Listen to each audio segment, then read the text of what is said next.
இருக்கும் பொழுது நல்ல சுகத்தோடு வைத்திருக்கிறதுக்காக கர்த்தருக்கு நன்றி செலுத்துகிறேன். மாத்திரமல்ல, நான் தனிப்பட்ட ரீதியிலே உங்களுக்கு நன்றி செலுத்த வேண்டும். மனுதுருக்கம் இலங்கை ஸ்தாபனத்துக்கு கடந்து போகும்படியாக கேட்ட பொழுது நான் என் மனைவியோடு ஜெபத்திலே தரைத்திருந்து ஆண்டவரிடத்திலே அதை பெற்றுக்கொண்டு கடந்து போனேன். அதன் சந்தர்ப்பத்தை நீங்கள் தந்ததுக்காக போதருக்கும் காமிட்டி மெம்பர்ஸுக்கும் நிர்வாக குழுவினருக்கு நன்றி செலுத்துகிறேன். மாத்திரமல்ல, விசுவாசிகளாகிய சகோதர சகோதரியாக உங்களுக்கு அதிகமாய் கடமைப்பட்டிருக்கேன். காரணம், அதிகமாய் வளர்ந்திருக்கிறேன்.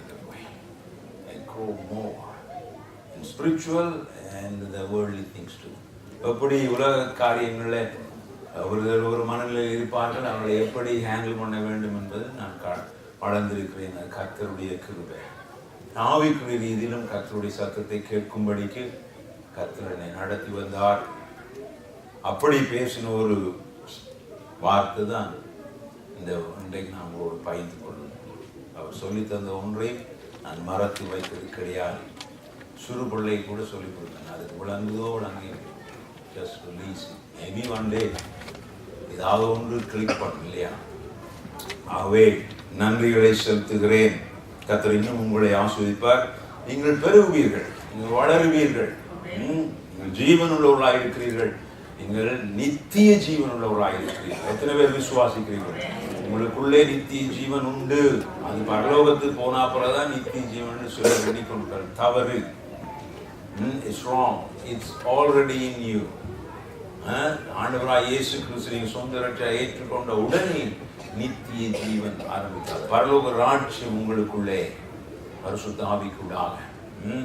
அவர் ஆழ்தத்துவம் உள்ளவரே, பரிசுத்த ஆவியானவர் ஆழ்தத்துவம் உள்ளவரே. எனவே நாங்கள் வார்த்தைக்கு கடந்து போகலாம். அதுக்கு முன்பதாக கொஞ்சம் தலைகளை இருதயங்களை நாங்கள் தாழ்த்துவோம். உங்களுடைய செல்போன்ஸ்களை நீங்கள் சுவிட்ச் ஆஃப் பண்ணி வைத்து விட்டலாம். இருதயங்களை, உள்ளான மனுஷனை ஒரு விசை நாங்கள் சுவிட்ச் ஆன் பண்ணுவோம். அன்பு தகப்பனே, Daddy is so good. I like to call you Daddy. அற்புதம் நிறைந்த தகப்பனே, அதிசயமான தகப்பனே, you are awesome God. ஆனாலும் you are my Daddy. காலை வேளையிலே இந்த பிள்ளைகளோடும் என்னோடும் பேசுகிறாங்க. நாங்கள் எப்படி நடக்க வேண்டும்,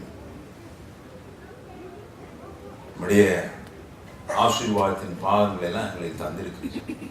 நாங்கள் எப்படி அதை கையாள வேண்டும் இன்றைக்கும் எங்களோடு சொல்லித்தார். தாறுமாறாய் கையாண்டு திடமற்றவர்களாய் போய் குறைபட்டு போகாதபடி காத்துக்கொள்ளும். வார்த்தையில் கூட அவர்களோடு பேசுவீராக. இயேசுவின் நாமத்தில் பிதாவே, ஆமென். ஏற்கனவே உங்களுக்கு தெரிந்ததுதான், ஆனால் கத்த வித்தியாசமான முறையிலே என்னை சொல்லி தந்தபடினாலே நான் அதை உங்களுக்கு சொல்லித் தருகிறேன். லூக்கா எழுதின நற்செய்தி நூலிலே 14-15 அதிகாரங்கள் முதல்ல நான் கொஞ்சம் வாசிப்பேன். நீங்கள் கவனமாய் கேட்பீர்களானால் எல்லாரும் காது இருக்கிறது. வாலிபர்களே அதிகமாய் கேளுங்கள். இங்கே அதிகமாய் வாலிபர்கள் தான் இந்த விஷயத்திலே பிளவுகிறவர்கள் தான் நான் நினைக்கிறேன். Emotional we don't know where to go, which way to turn, எப்படி உபயோகிக்கிறதுன்னு தெரியாமல் சில வழி தடுமா வாலிபர்களை கவனமாய் கேட்கும் பெரியவர்களும் பிளவுகள் உண்டு. ஓய்வு நாளிலே பரிசே 14 அதிகாரம் 1 ஓய்வு நாளிலே பரிசே தலைவர்களாகிய ஒருவனுடைய வீட்டிலே அவர் போஜனம் பண்ணும்படிக்கு போயிருந்தார்.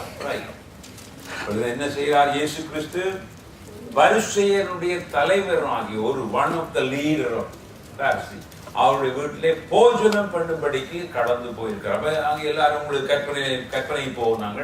அங்கே அநேக விடுப்பு பார்க்கறதுக்கு நிறைய பேர் வந்திருப்பார் பாட்டியில் இல்லையா? 15 இருக்கலாம், 15 அதிகாரம். அதுல நீங்கள் 14 நீங்கள் முழுக்கல் வாய்ப்பு பார்க்கலாம். அவர் இப்படி அப்படி எல்லாம் இருந்தார், என்ன செய்யலாம் ஓமையெல்லாம் சொல்லிக்கொண்டே வந்து 15 அதிகாரத்திலே சகல ஆயக்காரரும் பாவிகளும் அவருடைய வசனங்களை கேட்கும்படி அவரிடத்தில் வந்து சேர்ந்தார்கள். ஹலோ, கேட்கும்படி வந்து சேர்ந்தார்கள். அதிகமான இடத்துல நீங்க பார்த்தீங்கன்னா அவருடைய பிணிகள், அவருடைய நோய்கள் சுகமடையும்படிக்கு, அவர்களுடைய பிரச்சனைகள் தீரும்படிக்கு அங்கே வந்தார்கள் என்று பார்க்கிறோம். ஆனால் இந்த இடத்துல அதுக்கு தான் வந்திருப்பார்கள். ஆனால் இதிலே அவர்கள் முக்கியமாக ஆண்டவர் எப்பொழுதும் ஆரம்பத்திலே வார்த்தையை பயந்து கொள்வார். அப்ப அவருடைய வசனங்களை கேட்கும்படிக்கு அவரிடத்தில் வந்து சேர்ந்தார்கள். 2ஆம் வசனம், அப்பொழுது பரிசேயரும் வேதபாரரும் முறுமுறுத்து இவர் பாவிகளை ஏற்றுக்கொண்டு அவர்களுடைய சாப்பிடுகிறார் என்றார்கள். இப்ப 1ஆம் அதிகாரத்தை நீங்க பார்த்தீங்கன்னா பரிசேயர் வீட்டிலே சாப்பிடத்தான் ஆண்டவர் போயிருக்கிறார், விருந்துக்கு போயிருக்கார் இல்லையா? அங்கே பரிசேயரோட சாப்பிட்டார். ரைட்? பரிசேயர் வேதபாரர்கள். யார் அவர்கள்? எல்லாம் பெரிய பண்டிதர்கள், வேதத்தை சகல படிவாக அறிந்தவர்கள் இல்லையா? தாங்கள் தான் ஞானவான்கள், எங்களுக்கு தான் எல்லாம் தெரியும். I know everything. ரைட்? பழைய ஏற்பாட்டின் சகல காரியங்கள் நான் அறிவேன், மோசேயினுடைய நியாயப்பிரமாணம் எல்லாம் எங்களுக்கு தெரியும் என்று மார்பு தட்டி கொள்வார்கள் மத்தியிலே அவர் சாப்பிட்டார். அவர்களை ஏற்றுக்கொண்டு அவர்களோடு இருந்தார், பேசிட்டு இருப்பார் இல்லையா? அவர்களுக்கு ஊமைகளாக சில காரியங்களையும் சொன்னார். இப்பொழுது பாவிகள் அவரிடத்திலே பரிசேயர், அதாவது ஆயக்காரர்கள், சகல ஆயக்காரர்கள். ஆனால் சகை வரையில் இல்லை. சகை இன்னும் அடுத்த அதிகாரத்துக்கு சகை இன்ட்ரோடியூஸ் ஆக மேபி இவர்கள் போய் சொல்லி இருக்கலாம், இப்படியெல்லாம் நாங்கள் கேட்டோமப்பா, நீ தலைவன் இருந்து வரையில்லையேன்னா அந்த சகை இயேசுவை பார்க்க ஒரு வேளை போயிருக்கலாம். ரைட், போட்டு இவர்கள் முறுமுறுப்பதை பார்த்து இவர்களோடு சாப்பிடுறாரே, இவர்களோட எல்லாம் சகவாசம் வச்சுக் கொள்றாரே, இவர் என்ன பெரிய ஊழியக்காரர், இவர் என்ன பெரிய போதர், அப்படின்னு எல்லாம் முறுமுறுத்து பேசிக்கொண்டார் நேரடியாக. அவர் உடனே டக்குன்னு ஆண்டவர் என்ன சொல்லுகிறார்? இல்ல இல்ல இல்ல அப்படின்னு டிஃபெண்ட் பண்ணவே இல்லை. அவர் ஊமையாய் பேச தொடங்குகிறார். இந்த ஊமை உங்களுக்கு எல்லாருக்கும் தெரியும். ரைட்? அவர்கள் சொன்ன ஊமையாவது, உங்களில் ஒரு மனுஷன் 100 ஆடுகளை உடையவனாயிருந்து அவைகளில் ஒன்று காணாமல் போனால் 99 ஆடுகளையும் வனாந்திரத்திலே விட்டு காணாமல் போன ஆட்டை கண்டுபிடிக்கும் தேடி தெரியானோ. கொஞ்சம் கொஞ்சமா போவோம், உங்களுக்கு விளங்கும். உங்களில் ஒருவனுக்கு 100 ஆடுகள் இருந்து ஒரு ஆடு காணாமல் போனது. எத்தனை? 99 ஆடுகளையும் எங்க விட்டு போனான்? வனாந்திரத்திலே. வனாந்திரத்திலே சொல்லியிருக்க, வனாந்திரத்திலே மற்ற மேய்ப்பர்களோடு பாதுகாப்பாக ஒரு ஏசி போட்ட பெரிய ஷெட்டுக்குள்ளே, இந்த சிடிசி பஸ்ஸில் அவங்க அடிப்பாங்க பெரிய ஷெட், அந்த ஷெட்டுக்குள்ளே வைத்து விட்டு போனான்னு இருக்கா. வனாந்திரத்தில் விட்டு அவன் போனான்னு சொல்லப்படும். Take yourself, I'll go behind that one lamp, whatever it is, right? கற்பனை பண்ணி பாருங்க. ஏன் கீழே பற்றி சொல்லப்பட்டிருக்குது? மனம் திரும்ப அவசியமில்லாத, 7ஆம் வசனம், மனம் திரும்ப அவசியமில்லாத 99 ஆடுகளை விட்டு. அவசியம் இல்லாம 2 விதம் அடுக்கலாம், 2 விதமான அடுக்கலாம். ஆனா நான் விசுவாசிக்கிறேன், they already born again Christians, மிகுந்த நீதிமான்கள், நூதன நீதிமான்கள். மனைவி அடிக்கடி சொல்லுவாங்க, நீங்க வினோத நீதிமானா இருக்க விரும்பாதீங்க. வினோதமான நீதிமான், தீக நீதிமான், எல்லா இடத்திலும் புட்டு பார்த்து இதுல சரியா இருக்கல, தீய நீதிமானா இருக்க விரும்பாதீங்க. அதே மாதிரி அப்படிப்பட்ட 99 பேரும் அவர் விழுந்து போக மாட்டார்கள். அவர்கள் ஓனாய் வந்தாலும் ஒன்று நடக்காது. அவர்கள் பின்வாங்கி போக மாட்டார்கள். அப்படிப்பட்ட காரியத்திலும் எடுக்கலாம். வேறு மாதிரி எங்களுக்கு அதை வேண்டாம், எங்களுக்கு பாசிட்டிவாக நாங்கள் பேசுவோம். இன்னொரு காரியம் உங்களுக்கு சொல்லித்தலாம், ஞாபகம் வருது. We don't want to speak death. Hello, Smith Wigglesworth தெரியுமா? ஸ்மித் விக்கிள்ஸ்வர்த் ஐயா ஒரு பெரிய தேவனுடைய மனுஷன். அவர் மிகவும் படிப்பில்லாத ஒரு மனுஷன். அவருடைய பேஜ் பிரசங்கங்கள் சிலதுல யூடியூப்ல இருக்கிறது பார்க்கலாம். ஒரு முறை ஒரு மனுஷன் அவருக்கு ஒரு ரோஸ், ஒரு ஃப்ளவர் கோட்டில் இப்படி வைப்பார்கள் இல்லையா, அது சில பேர் மிதமின்றி நீதிமான்னு சொல்லுவார். இந்த கதையை கேட்ட அப்புறம் நீங்கள் அப்படி சிந்திக்கலாம்.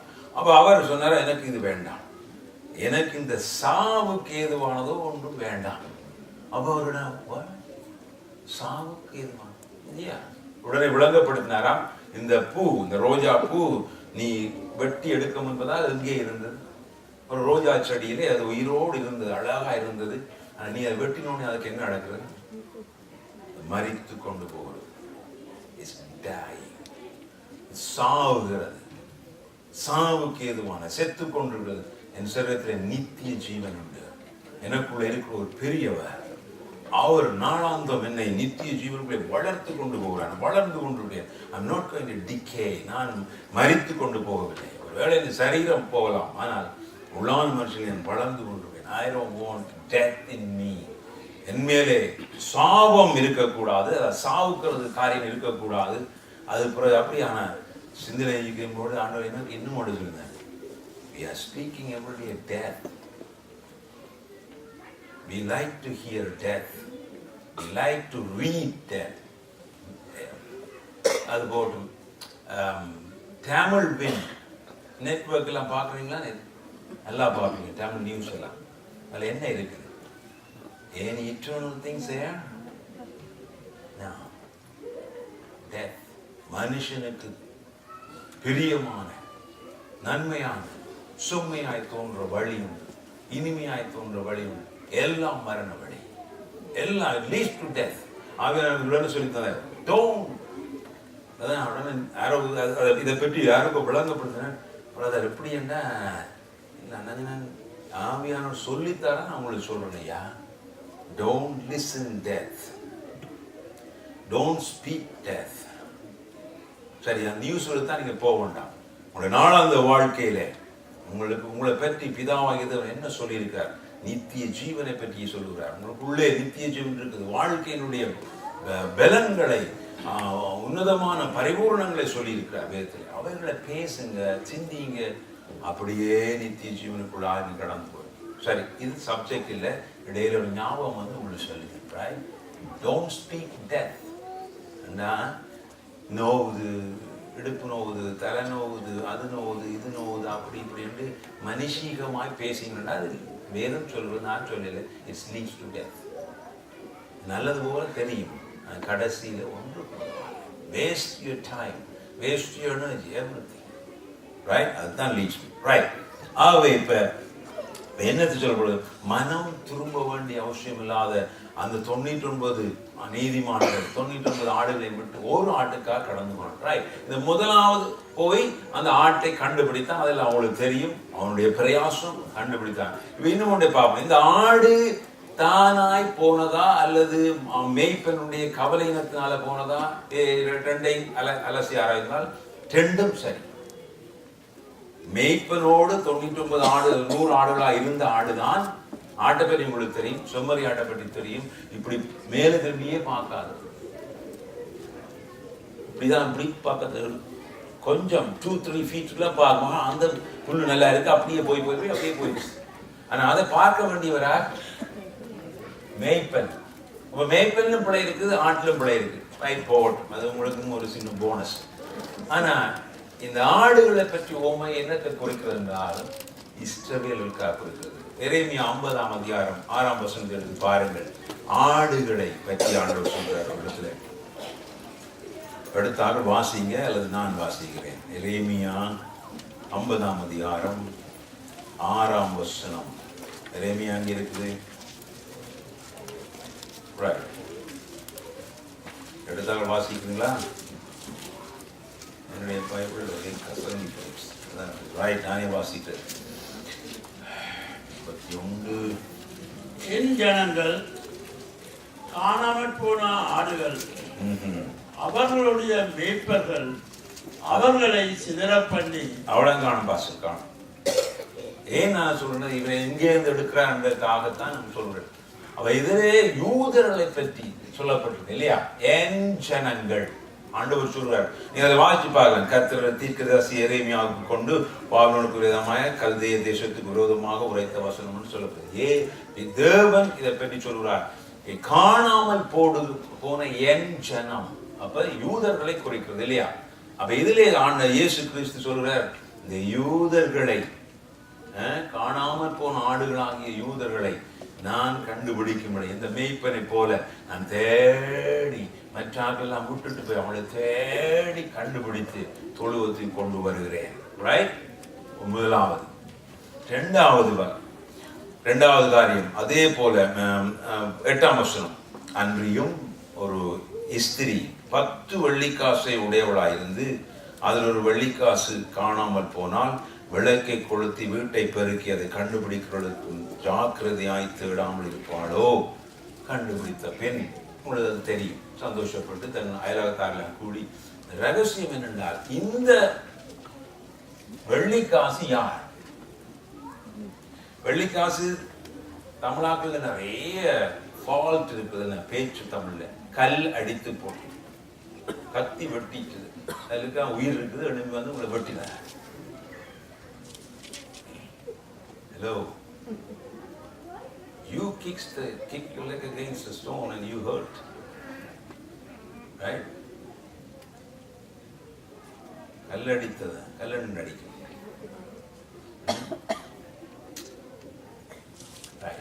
அதே மாதிரி தான் இது. வெள்ளிக்கான் காணாமல் தானா காணாம போச்சோ வெள்ளிக்காசு. ஹலோ, யாராவது சொல்லுவீங்களா? என்னன்னு காணாமல் போகும்? உங்களுடைய பாக்கெட், அந்த காலத்துல சுருக்கு பை வச்சிருப்பாங்க இல்லையா? சுருக்கு பை தேஞ்சி பின்பக்கத்தாலே எங்கேயாவது போயிருக்கலாம். சாரி பிரதர், எனிவே போயிருக்கலாம், ஒன்று விழுந்து போயிருக்கலாம், அல்லது கவலையினமாக வச்சுட்டு ஓடையர்களாவது தெறிச்சு விழுந்து போயிருக்கலாம். இது யார்கிட்ட பிள்ளை? ஸ்திரீனுடைய பிள்ளை. ரைட்? அப்ப இது யாருக்கு ஓமை சொல்லப்பட்டிருக்குன்னா, இது இஸ்ரவேல் அல்லாத ஆட்களுக்கு. ரைட்? இஸ்ரவேல் இல்லாத மக்கள் பூமியில வாழும். எப்படியோ அறியாமையினாலே சரியான மேய்ப்பர்கள் இல்லை, சரியாக அவர்களை பராமரிப்பதில்லை, நித்திய ஜீவனை பற்றி சரியான அறிவு கிடையாது. அதனாலே அவர்கள் காணாமல் போனார்கள், உலகத்துக்குள் காணாமல் போய்விட்டார்கள், இருளிலே காணாமல் போய்விட்டார்கள். இந்த வெள்ளிக்காசு இன்னும் ஒரு விதமாக சொன்னால், அவர்கள் சுய எண்ணங்கள் இல்லாமல், அதை பற்றி எந்த அக்கறையும் இல்லாமலே அவர்கள் போய்விட்டார்கள். ரைட்? அப்ப இந்த இன்னும் ஒரு விதத்துல சொல்லுவார்கள், இந்த 10 காசை பற்றி ஏன் ஆண்டவர் சொல்லுகிறார் என்றால், அது மிஸ்திரியையும் காசையும் தொடர்படுத்தி சொல்ற காரணம் என்னென்றால், யூதர்களுடைய ஒரு பரம்பரையிலே திருமணம் ஆகாத கன்னி பெண்கள் ஒரு வழக்கம் இருந்தது. திருமணத்துக்காக இந்த காசுகளை சேர்த்து வைப்பார்கள். குறிப்பிட்ட 10 காசுன்னு நான் சொல்ல முடியாது, எத்தனையோ இதிலே 10 காசு குறிப்பிடப்பட்டிருக்கிறது. ஏதோ ஒரு அளவு காசு அவர்கள் சேர்த்து வைத்து அந்த காசை அவர்கள் அந்த டைம் வரும்பொழுது திருமண நாட்களில் அந்த திருமண அந்த ஃபெஸ்டிவல்லே அவர்கள் அதை அணிந்து கொள்வார்களாம். இந்த குறிப்பிட்ட தொகை அவர் வைத்திருக்க வேண்டும், அவருடைய பொறுப்பு. அதைத்தான் அவள் விசாரத்தோடு தேடுகிறாள். அது இருந்தால் அது அவளுடைய திருமண காரியங்களுக்கெல்லாம் தடை ஏற்பட்டுவிடும் இல்லையா? ஆகவே அதற்காக இந்த காசை தேடுறபடினாலே ஆண்டவர் அதை உபயோகப்படுத்தி இந்த பரலோக ராஜ்யத்தை பற்றி விளங்கப்படுத்துகிறார். அவருடைய கிரிகளை பற்றி விளங்கப்படுத்துகிறார். முறுமுறுத்த பரிசேயர்களுக்கும் வேதபாரர்களுக்கும் அவர் உவமை கூடாக பேசி நான் என்ன செய்து கொண்டிருக்கிறேன் என்பதை பற்றி விளங்கப்படுத்துகிறார். ரைட்? 2 ஊழியர்களை வழங்கியிருக்கிறார். ஆண்டவர் வருகை இந்த பூமியிலே அநேக காரியங்கள் செய்யும்படி ஆண்டவர் முதலாவது அவனுடைய தலையை நசுக்கும்படி வந்தார். அதுக்கு பரிபூர்ணம் அடையும்படி, நித்திய ஜீவன் உண்டாயிருக்கவும் அது அவர்களுக்கு பரிபூர்ணம் அடையும்படியும் அவர் வந்தார். இப்பதான் நான் உங்களுடைய பக்கத்தில் திரும்பி வருகிறேன். ரைட்? பின்னும் அவர் சொன்னது 11ஆம் வசனம், ஒரு மனுஷனுக்கு 2 குமாரர் இருந்தார்கள். அவர்களில் இளையவன் தகப்பனை நோக்கி, தகப்பனே, ஆஸ்தியில் எனக்கு வரும் பங்கை எனக்கு தர வேண்டும் என்றான். அந்தபடி அவன் அவர்களுக்கு தன் ஆஸ்தியை பங்கிட்டு கொடுத்தான். இதுல பாருங்க, ஆஸ்தியை கேட்டதா? ஹலோ, ஒரு தகப்பனுக்கு 2 மகன்மார் இருந்தார்கள் இல்லையா? தெளிவா பாருங்க. இது எத்தனையோ கேட்டுட்டு திரும்ப சொல்லித்தாராண்டு அசட்டி ஏறாதீங்க. இது எங்களை தான் குறிக்குது, வேற யாரையும் குறிக்கவில்லை. Right? The Holy Spirit is teaching me very clearly. It is என்னை தான் குறிக்குது. 2 குமாரர்கள் இருந்தார்கள். யார் ஆஸ்தியை கேட்டது? Who asked divide the property? இளைய மகன். அப்ப இங்க என்ன நடக்குது? ஆஸ்தியில் எனக்கு வரும் பங்கை எனக்கு தர வேண்டும் என்றான். அந்தபடி அவன் தகப்பன் அவர்களுக்கு, ஹலோ, அவர்களுக்குண்டா என்ன? பொறுமையா பன்மையா? பன்மையா. அப்ப எத்தனை பேர் அவங்க இருந்தார்கள்? 2 பேருக்கும் தன் ஆஸ்தியை பங்கிட்டு போனீங்க. ஆனா 2 பேருக்கும் ஆஸ்தி கொடுத்தாச்சு, ஃபுல் அத்தாரிட்டி கொடுத்தாச்சு. இது உன்னுடைய ஆஸ்திமானே, இது உன்னுடையதுமானே என்று மூத்தவருக்கு 2ஆவது கொடுத்தாச்சு. கீழே உங்களுக்கு தெரியும், சில நாளைக்கு பின்பு அங்கே இருந்தார், எல்லாம் அங்கே இருந்து எல்லாம் கணக்கு பார்த்துருப்பார். டாலர்ஸ் புரிம்பா, யூரோ புரிம்பா, ஸ்ரீலங்கன் ரூபி புரிம்பா, ஸ்விஸ் பேங்க்ல இருக்கிற எல்லாம் புரிம்பா, எல்லாம் கனெக்ட் பண்ணி பேக்ல போட்டுட்டு அது போயிட்டாரு. தூர தேசத்துக்கு புறப்பட்டு போய் அங்கே துன்மார்க்கமாய் ஜீவனம் பண்ணி, இதுல டீசெண்டா போட்டிருக்கு, துன்மார்க்கமாய் ஜீவனம் பண்ணி தன் ஆஸ்தியை அழித்து போட்டான். இப்ப அதெல்லாம் உங்களுக்கு தெரியும். பிறகு தேசத்திலே கூடிய பஞ்சம் உண்டாயிட்டு இப்போ குறைபடுத்த இப்படி இருக்கலாம். இப்படி இருக்க விட்டு இந்த ஆஸ்தி என்னத்தை குறிக்கிறது? 2 குமாரர்களும் யார்? தகப்பன் யார்? உங்களுக்கு தெரியும், இந்த தகப்பன் பரலோக தகப்பனை குறிக்கும் இல்லையா? இந்த 2 குமாரர்களும் தேவனோடு அவருடைய வீட்டிலே பரலோகத்திலே அவரோடு ரட்சிக்கப்பட்டு born again, spirit filled, அந்நிய பாஷை பேசுற சகலத்தையும் அறிந்த பிள்ளைகளே. ஹலோ, கேட்டபடியே செத்தவன் உயிர்ப்பிக்கிற வரம் மேக்சிமத்தை சொல்றேன். மற்ற அடுத்து அது கீழே பேக்கேஜ், அதுக்குள்ள எல்லாம் கொடுத்தாய் 2 பேரையும் கொடுத்தாச்சு.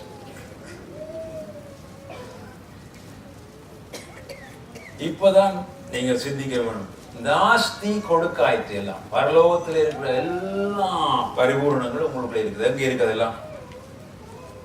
நான் போய் சொல்லி எடுங்க.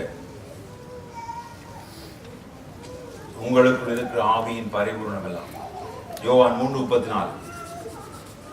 இயேசு கிறிஸ்துவுக்கு தேவன் தன்னுடைய ஆவியை அளவில்லாமல் கொடுத்திருக்கிறார்.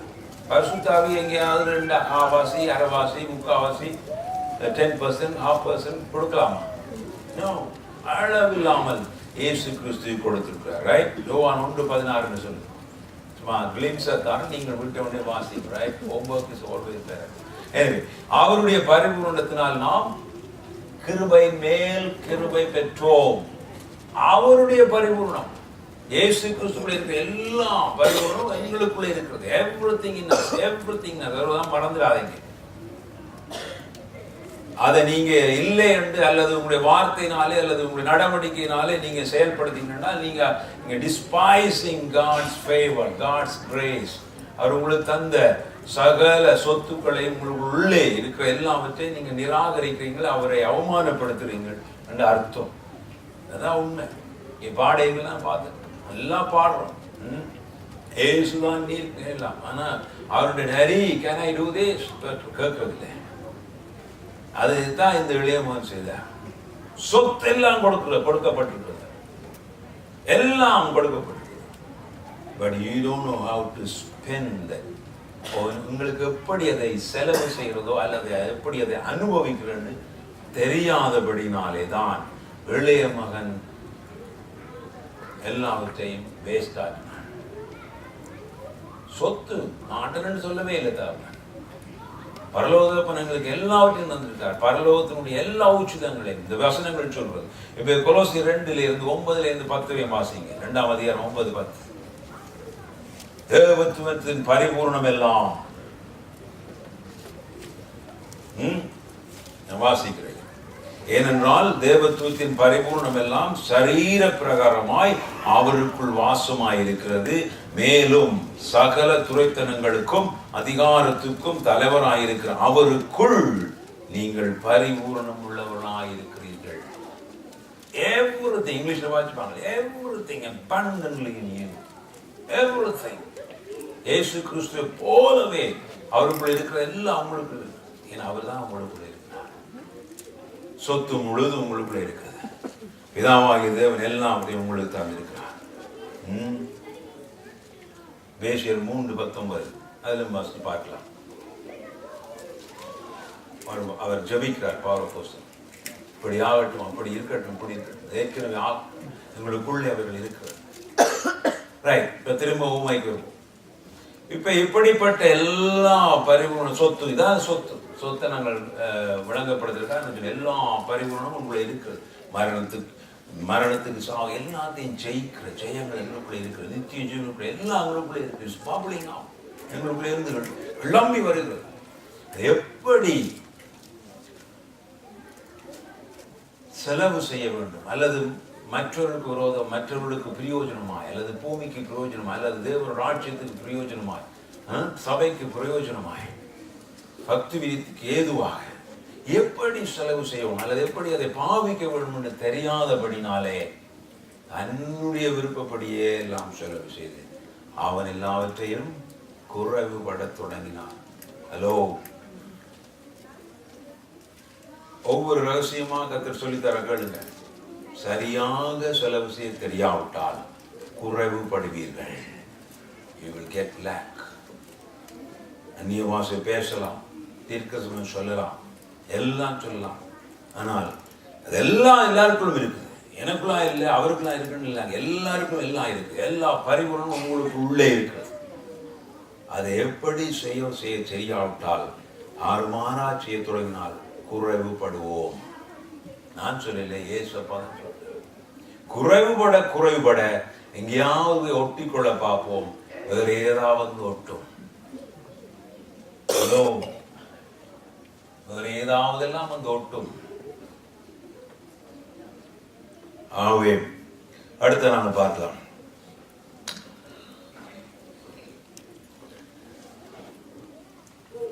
பன்றிகள் தின்ற தவிட்டினாலே தன் வயிற்று பாசி, அதெல்லாம் உங்களுக்கு தெரியும். 17ஆம் வசனம் பாருங்க. இன்னொரு விஷயத்தை பார்த்தால், இந்த தகப்பன் ஒரு பெயர் போன ஒரு நல்ல பணக்காரன், கிட்டத்தட்ட சொல்லலாம் மகிழ்ந்தாமாயிரம் சும்மா கதைக்கு சொல்லுவாங்க. அப்படிப்பட்டவருக்கு தன்னுடைய மகன் எங்க போகிறான், எங்க வருகிறான், சகல இன்ஃபர்மேஷன் வந்துட்டே இருக்கு இல்லையா? தேடி போனாரா? காணாமல் போன ஆட்டு மேய்ப்பன் ஒரு ஆட்டை 99 விட்டு ஒரு ஆட்டுக்காக தேடி போனான். தேடி போனாரா? லாஸ்டையும் கொண்டு போறான், பேக் பேக்ல $100 கொண்டு போறான். எங்க கொண்டு நாசம்னு ஒரு சந்தேகம் வந்திருக்கு இல்லையா? இப்ப வாலிபப்படியன் தேடி போனாரா? ஹலோ, போகவே இல்லை. சரி, அவருடைய வேலைக்காரனை விட்டு பின்னு பார்த்தாரா? பார்க்கவே இல்லை. ஒருவேளை அவருடைய ஃப்ரெண்ட் மேல் இந்த பக்கத்தால போகும் பொழுது மகன் என்ன செய்யலாம், அங்கே ஒரு நோட்டம் விட்டு நகப்பணத்துல வந்து சொல்லியிருக்கலாம், உங்களோட மகனை கண்டன் காணக்கூடாது. அவர் தகப்பனுக்கு இன்ஃபர்மேஷன் வந்திருக்குமா வராதா? நம்ம கற்பனை பண்ணி பார்ப்போம். நாங்கள் அந்த காலத்துல பாச யோகா தான் தெரியும். அந்த காலத்துல யாழ்மத்தியில் படிக்க பஸ்ஸில் போய் வரையில பஸ்ஸில் ஏறுனா நல்ல வழியாக உட்காந்து. ரெண்டா பஸ்ஸில் எல்லாம் ஊராக்கள் வீட்டை போறதுக்குள்ள நியூஸ் வீட்டை போயிடணும். பஸ்ஸில் இவன் எந்த அட்டகாசம் பண்ணினான். அதுக்காக ஒரு பஸ்ஸுக்குள்ள தான் கவர்மெண்ட் கிரவுண்ட்ஸ் எல்லாம் படிக்கணும். அதே மாதிரி இன்ஃபர்மேஷன் வந்திருக்குமா வராதா? நான் கற்பனை பண்ணுவேன், வந்திருக்கும். தகப்பனத்துல நீங்க கொடுத்த அனுப்புற $100 சரி, இன்னும் இடங்களுக்கு போகுது. அவ தகப்பன் போனாரா? அறிவுரை சொன்னாரா? காரணம் என்ன? சிந்திச்சு பார்க்கலாம். நாங்கள் எத்தனையோ வருஷமா ரட்சிக்கப்பட்டு அவருடைய வீட்டிலே இருந்து அவருடைய வீட்டிலே தேவதோடு ஆராதிச்சு நம்ம கற்பனை பண்ணிப்பா பகலோபிதானுடைய வாசஸ்தலம் இல்லையா? அவரோடு தான் 2 மகன்மார் இருந்தார். தேவர் மனுஷர் பாஷைகளையும் பேசி, தூதர் பாஷைகளையும் பேசி, எல்லாவற்றையும் அனுபவித்து இப்போ வெளியே போயிருக்கார். அவருக்கு ப்ரொடெக்ஷன் தேவையில்லை, அவருக்கு அட்வைஸ் தேவையில்லை. அவருக்கு தேவையானது புத்தி தெளிதல். இதான் சொல்லப்பட்டது. அவனுக்கு 17ஆம் வசனம், அவனுக்கு புத்தி தெளிந்த போது. யாராவது புத்தி தெளிய வச்சாங்களா? ஹலோ, அல்லது பெனியினுடைய பிரசங்கம் கேட்டு புத்தி தெளிஞ்சதா? அந்த புத்தி எப்படி தெளிந்தது என்றால், recall the father's love and father's house. ஒரு நாளும் யார்கிட்ட பிரசங்கம் கேட்டும் very rare. You recall your father's love. அந்த தாப்பனுடைய வீட்டை பற்றி, தாப்பனுடைய நடவடிக்கையை பற்றி, தாப்பன் எப்படி மற்ற ஊழியக்காரர்களை நடத்துகிறார், அன்பாக நடத்துகிறார், அவருடைய அன்பை பற்றி, அவருடைய நித்திய அன்பை பற்றி, அவருடைய அகாப்பை அன்பை பற்றி அவன் சிந்திக்க தொடங்கின. புத்தி தெளிகிறது. வரைக்கும் அவன் புத்தி தெளியவே இல்லை. புத்தி தெளிந்த பிற்பாடு என்ன செய்யறான்னு பாருங்க. பேசுகிறான். He speak. விசுவாசம் அப்படிதான். ஸ்பீக், பேசும். போவேன், நான் அங்கே எழுந்து போவேன், நான் அவர்கிட்ட போய் மன்னிப்பு கேட்பேன், நான் அவரிடத்துல போய் இப்படி இப்படி இப்படி நடந்து கொள்வேன் என்று அவன் he speak in the spirit, I believe. 18ஆம் தேதி அவன் அதை நடப்பிக்கிறான். திருப்பி பேசுகிறான், நடத்திலே கொண்டு வரான், கிரியையிலே நடப்பிக்கிறான். அவன் நான் எழுந்து என் தகப்பனத்தை போய் தகப்பனை பரத்துக்கு பாவம் செய்தேன் என்று சொல்லி 19ஆம் கடைசி என்று சொல்லி, இது விசுவாசத்தினுடைய பாடத்துக்குள்ள நீங்க ஆக்ட் பண்ணிக்கொள்ளலாம். எதையும் நீங்க செய்ய போனால் சொல்லி. அந்த பெரும்பாடுடைய ஸ்திரீயும் அப்படித்தான். நான் போய் அவருடைய வஸ்திரத்தின் ஓரத்தியாகலும் தொழுவேன், சொத்தமாவேன் என்று அவள் சொல்லி கிரியை நடப்பித்தாள், ஜெயத்தை பெற்றுக் கொண்டாள், சுகத்தை பெற்றாள். அதே மாதிரி இவனும் நான் அங்க போவேன், இப்படி செய்வேன் என்று சொல்லி நடப்பிக்கிறான். சாரி, எழுந்து 20ஆம் வருஷம் எழுந்து புறப்பட்டு தன் தகப்பனிடத்தில் வந்தான். தூரத்தில் வரும்போது, இப்பதான் தூரத்திலே வரும்பொழுதே அவன் வருவான், புத்தி தெளிந்து வருவான், என்னிடத்திலே வருவான் என்று சொல்லி தான் ஆண்டவர்களுக்கு இன்னொரு வசனத்தில் இருக்குது. நீ தெரிந்து கொண்டு ஒருவரும் என்னை விட்டு எடுத்துக்கொள்ள முடியாது. Nobody can snap the one who selected. பிதாவாலே தெரிந்து கொள்ளப்பட்ட ஒருவரை என்னிடத்தில் யாரும் பறித்துக் கொள்ள முடியாது. இயேசுவின் கரத்தில் இருக்கு. ரைட்? அந்த நிலையிலே அவர் பார்த்து கொண்டே இருக்கார். வருவான், வார தெரிந்தோன்னு ஓடி போகிறார். ரைட்? பிரியமானவர்களே, இந்த நிலையிலே நாங்கள் சிந்திக்கிறோம். நாங்கள் எங்கே இருக்கிறோம்? எந்தெந்த விதத்திலே செலவழிக்கிறோம்? எங்களுக்கு தந்த தாளந்துகள், எங்களுக்கு தந்த எல்லா விதமான அறிவு, தேவனை பற்றிய அறிவு, அல்லது நித்திய ஜீவன், அல்லது ரட்சிப்பின் சந்தோஷம், அல்லது சாட்சி, ரட்சிப்பின் சாட்சி. ரட்சிக்கப்பட்டிருக்கிறோம், கிறிஸ்தவர்கள் நாங்கள். என்னென்ன செய்கிறோம்? திரும்பவும் நான் உங்களுக்கு தான் நன்றி செலுத்துவேன். பெருமைக்கு சொல்லவில்லை. கர்த்தர் எனக்கு அநேக தூரம் இந்த வயதில் நடக்க கிருபை வந்திருக்கிறார். வரும்போதும் இந்த 2000 செப்டம்பர் மாதம், பிப்ரவரி மாதம் 1ஆம் தேதி என்ன நாள்? ஞாயிற்றுக்கிழமை இல்லையா? 31ஆம் தேதி சனிக்கிழமை. சன்னார் என்ற இடம். சன்னார் என்று யாருக்கு தெரியுமா? அங்கே இருக்கிறது. யாராவது மன்னார் பகுதியிலிருந்து, உடத்தல் தீவு பகுதியிலிருந்து வந்திருக்கீங்களா? Nobody, right? தெரியுமா? சன்னார், மன்னார் மாதிரி சன்னார். பெரிய ஒரு ஆர்மி கேம்ப் இருக்கிறது காட்டுக்குள்ள. கேம்ப் தெரியாது, வெறும் பாப்ட் வயர் தான் தெரியுது. Nobody nose how to go inside. Anyway, அதுக்கு அடுத்த பக்கம் ஆப்போசிட் சைடில் ஒரு சின்ன ஒரு கிராமம் சன்னார். அந்த கிராமத்துக்கு பஸ்ஸும் கிடையாது, ஒன்றும் கிடையாது. ஒரு 200 குடிகளுக்கிட்டே இருக்கிறாங்க. போனா போங்க, ஆனால் எல்லாம் கூடு செவிடு. இந்த ஃபோர்ஸ் கேர்ஸ் வாலிப பையன் அங்கே போய் ஊழியத்தை ஆரம்பித்திருக்கிறார். இப்போதான் ஒரு 10-15 பேர் வாராங்க. அந்த இடத்துல சுவிசேஷ கூட்டம் செய்து, பணி கூட்டம்னா வீடு வீடா போய் 1 to 1 ஹவுஸாக போய் ஆண்டரை பற்றி சொல்லி அவர்களுக்கு சேர்த்து கொடுக்குறது வேற என்னோட வேலை. எல்லாம் எடுத்து இன்ஃபர்மேஷன் எடுத்து அவளை கான்வின்ஸ் பண்ணி காணாமல் ஆடுகள் எல்லாம் சேர்த்து அவளை கொடுத்துட்டு வந்தால் அந்த ஊழியக்காரன் தொடர்ந்து நடத்துவான். அப்படிதான் அப்படி போய் வர கிருபதுங்க. அதுக்காக நான் உங்களுக்கு தான் நன்றி செலுத்த முடியும். ஏன்னா நான் அங்கே போனபடினால்தான் அங்கே போக முடிஞ்சது, அங்கே போனபடியால்தான் அங்கே அநேக அனுபவங்களை பெற முடிஞ்சது. ரைட்? எனிவே கர்த்தர் உங்களை ஆசீர்வதிப்பார். அப்போ புத்தி தெளிந்த போதுதான் அவன் எழுந்து கடந்து வந்தான்னு பார்ப்போம். இப்போ நாங்களும் சில இடங்களிலே எங்களுக்கு புத்தி தெளிய வேண்டியதாக இருக்கிறது. அங்கே சில வேளையிலே ஆவிக்குரிய ரீதியிலே கர்த்தருக்குள்ளாக இருக்கிறோம், அவருடைய அபிஷேகங்களை பெற்றிருக்கிறோம், அவருடைய காரியங்கள் எல்லாவற்றையும் பெற்றிருக்கிறோம். ரெண்டு மூத்த மகனுக்கும் இளைய மகனுக்கும் ஆண்டவர் தகப்பன் பிரித்து கொடுத்த போல உலக பிரகாரமான எல்லா ஆசீர்வாதங்களையும் அந்த பரிபூர்ணங்கள் எல்லாம் அவங்களுக்கு தந்திருக்கிறார். ரைட்? நாங்கள் இதை எப்படி செலவு செய்கிறோம்? இளைய குமாரன் மாதிரி செலவு செய்கிறோமா, அல்லது சில பேர் ஆவிக்குரிய ரீதியிலே ஒன்றுமே செய்யாமல் மூத்த மகனை போல உட்கார்ந்து இருக்கிற? மூத்த மகனுக்கு தெரியுமா தெரியாது தன்னோட கையில ஆஸ்தி தந்தாச்சு தரையில் வசனத்தின்படி தெரியும் இல்லையா? அவர்களுக்கு தன் ஆஸ்தியை பங்கிட்டு கொடுத்தாலும் அங்க இருக்கிறான், தகப்பனோடு இருக்கான், நல்ல காரியம் செய்யறான். இன்னொரு ரகசியம் எழுதலாம், தகப்பனோட இருந்தீங்கன்னா அந்த ஆஸ்தி பெருகும், பெருகிக் கொண்டே இருக்கும், அது வந்துட்டே இருக்கும். செப்பரேட்டா அழுத்து கொண்டு போனீங்கன்னா உங்களுக்கு பெருக்க தெரியாது, குறைக்க வடிவா தெரியும், குறைபட தெரியும். அதுதான் இரண்டாவது மன தெரிஞ்ச. அப்ப சபையில இருக்க வேணும், சபை ஊழியக்காரனோடு சேர்ந்து இருக்க வேணும், சகோதரோடு சேர்ந்து இருக்க வேணும்.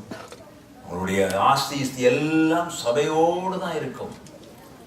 இந்த ஆஸ்தி முழுதும் தகப்பனுக்குள்ளே இருக்கும் பொழுதுதான் அது பெருகும். இந்த ரகசியங்களை பெற்றுக்கொள்ளுங்க. வெளியே போனோம் என்றால் அதுக்கு உத்தரவாதம் நீங்க தான். நீங்க பெருக்கவும் உங்களுக்கு அந்த அனுபவம் இல்லைன்னா குறைபட தொடங்குவீங்க. இதான் அவருடைய அனுசரணை உங்களுக்கு கிடையாது. அல்லது தகப்பனுக்குள்ளே இருந்தீங்கன்னால் தகப்பனை கேட்பீங்க. அதான் அந்த ரகசியம் என்னன்னா, இந்த ஆஸ்தி எப்படி அவர் உருவாக்கினார், இந்த ஆஸ்தி எதற்குரியது, இதை எப்படி செலவு செய்ய வேண்டும், எப்படி இதை ஹேண்டில் பண்ணணும் அவருக்கு தான் தெரியும்.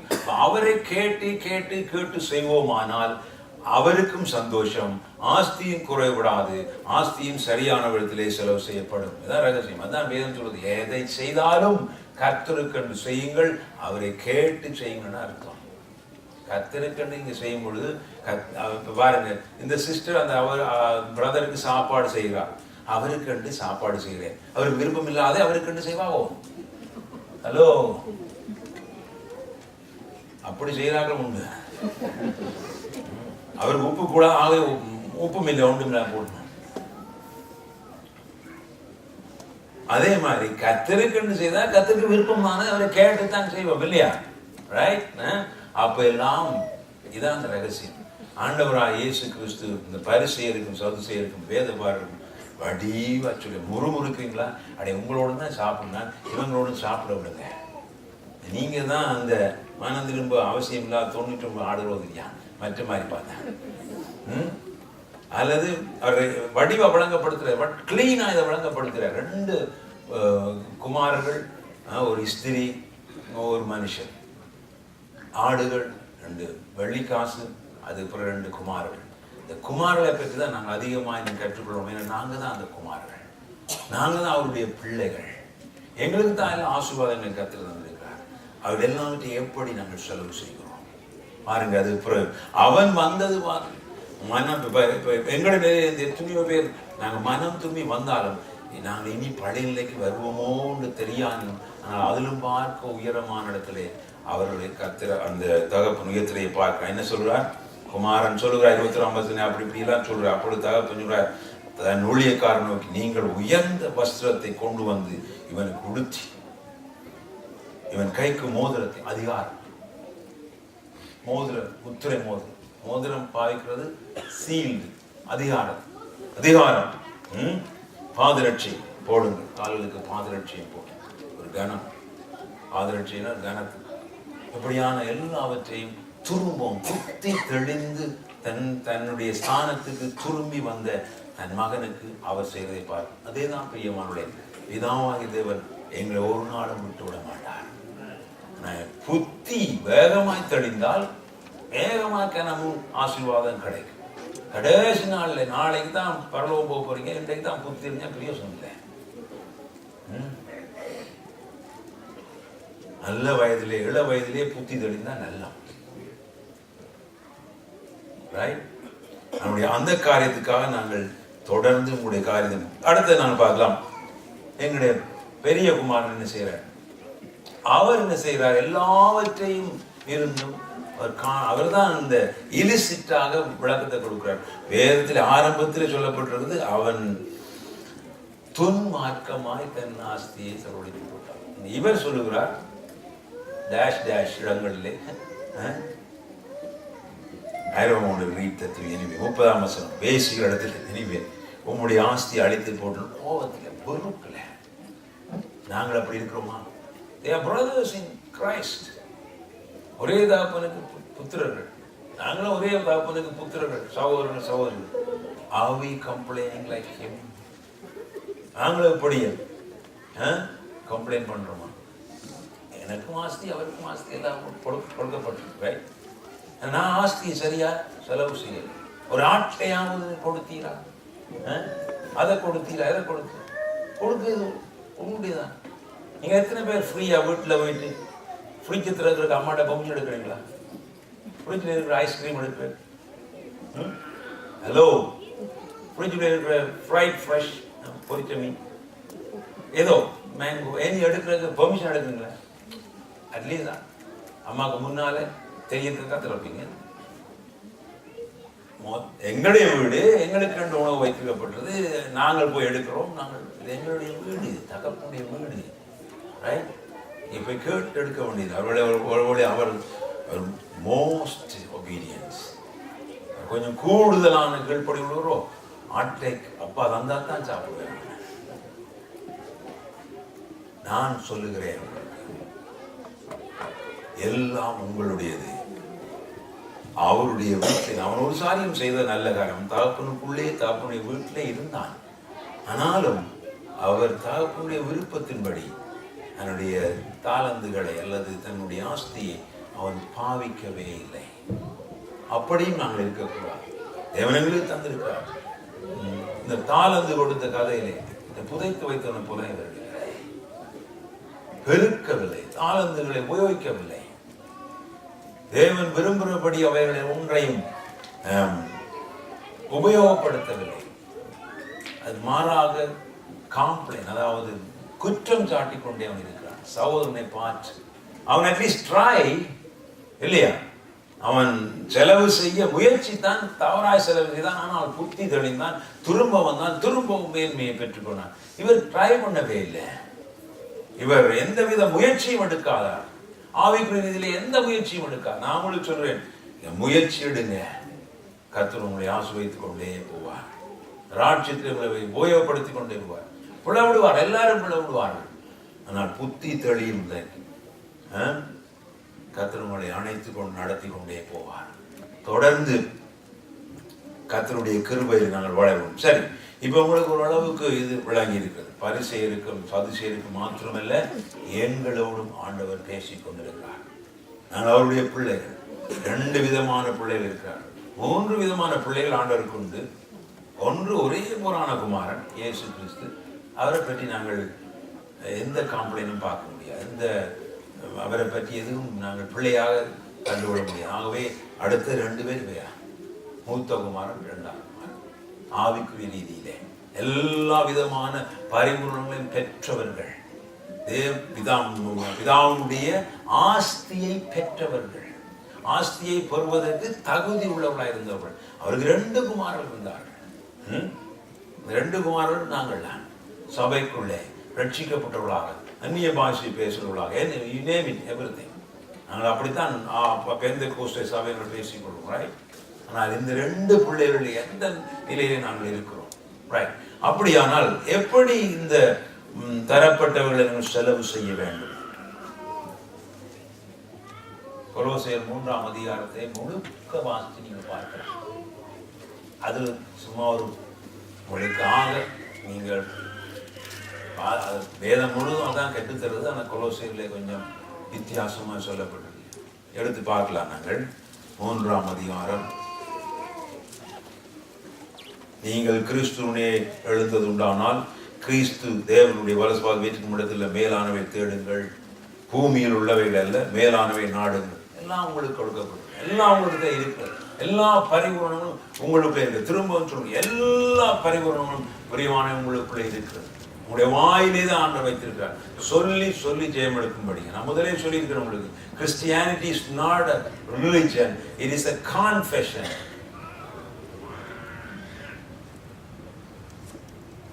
கிறிஸ்தவம் ஒரு மதம் அல்ல, பிதாவாகிய தேவன். அதாவது இந்த ஊமையில சொல்லப்பட்ட போல பிதாவாகிய தேவன் உங்களை தந்த ஐஸ்வர்யங்களை அல்ல உங்களை பற்றி அவர் சொன்ன வார்த்தைகளை அல்ல உங்களை பற்றி அவர் மேன்மையாய் குறிப்பிட்ட வசனங்களை திரும்ப திரும்ப சொல்லி ஜெயம் எடுக்கிறதான் கிறிஸ்தவ வாழ்க்கை. சொல்ல சொல்ல தேவனுடைய வார்த்தை ஆவியாயும் ஜீவனமாய் இருக்கிறது. நீங்க சொல்ல சொல்ல அந்த வார்த்தைகள் வளரும், உங்களை வளர்க்கும், உங்களை உருவாக்கும், ஜீவன் உள்ளது.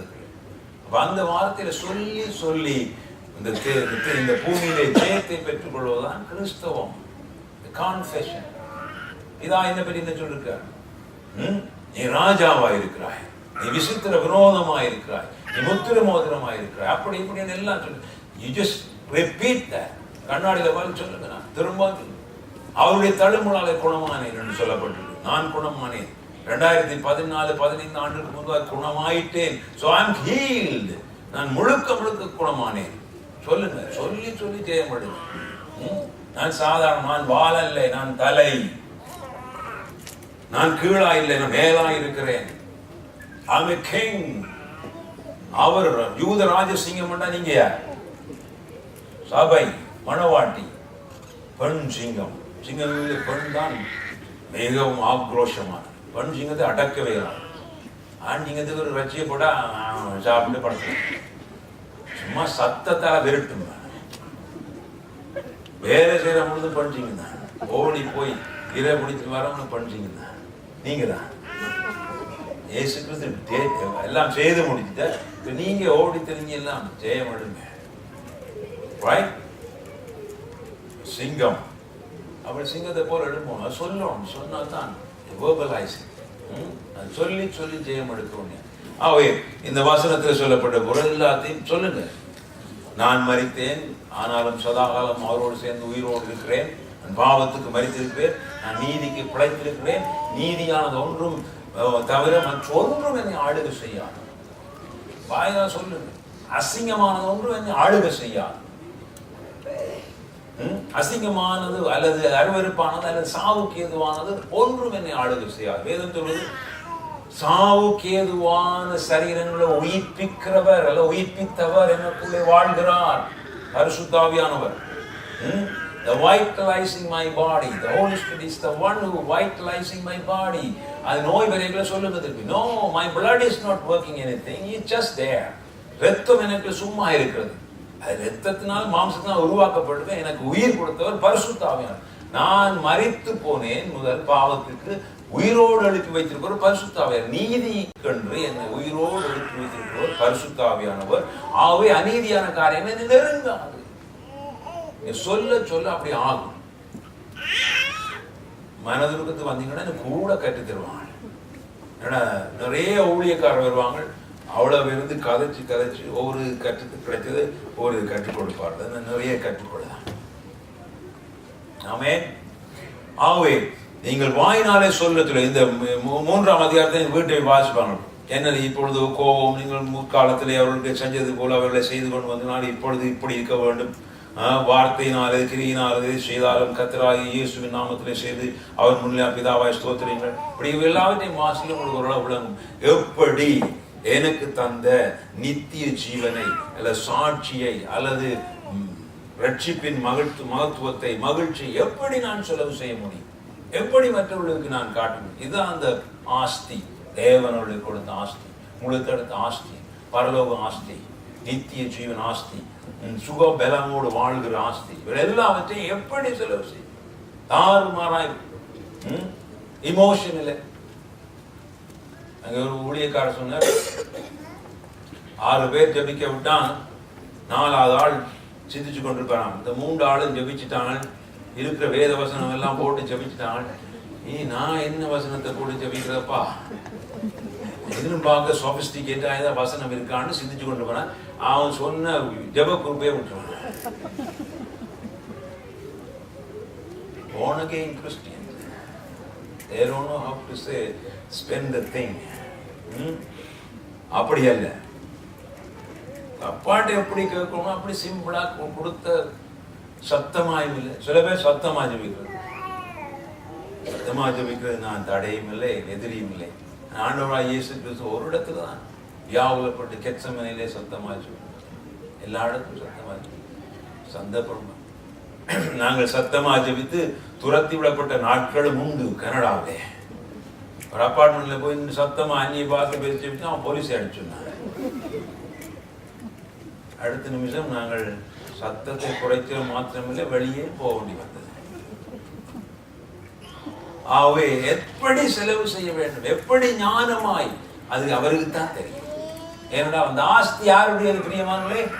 ஹலோ, உங்களுடைய ஆஸ்தி, அந்த இளையகுமாரனுடைய ஆஸ்தி. அது இன்ஹெரிட்டேஜ், அதாவது அவனுடைய அந்த சுதந்திரத்துக்கு கூட அவனுக்கு கிடைத்தது. அப்ப அதை எப்படி செலவு செய்யணும் தெரியாது. சரியாக செலவு செய்ய தெரிந்தவர் பிதாவாய் தேவனே, இந்த தகப்பனே. அப்ப தகப்பனோடு இருந்து கொண்டு, அவரோடு இருந்து கொண்டு 2 காரியம் இருக்கு. இருந்து கொண்டிருக்கும் அந்த ஆஸ்தியும் குறைவுபடாமல் பெருகிக்கொண்டே வந்துட்டே இருக்கும், வந்துட்டே இருக்கும்.